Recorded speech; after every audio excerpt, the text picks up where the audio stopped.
జాతర అనమాట. సో ఏంటంటే ఆ లెవెల్లో ఉంటుంది. ఎంటర్టైన్మెంట్ అయినా సరే, డాన్స్ సెలబ్రేషన్ అయినా సరే.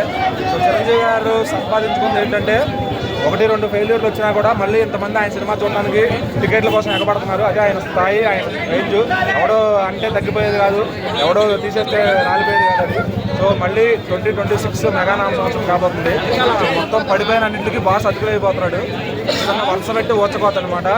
మనశంకర్ ప్రసాద్ గారు, భగత్ సింగ్, పెద్ది ఈ సంవత్సరం వచ్చేన్ని సిక్సర్లే, మామూలుగా ఉండవు.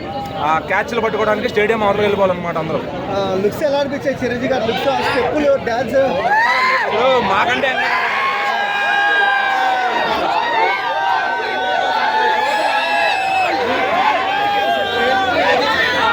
ఏం తీసుకున్న సక్సెస్.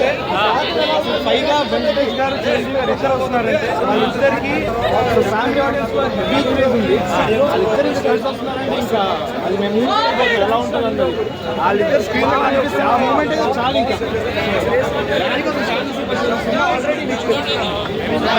చాలా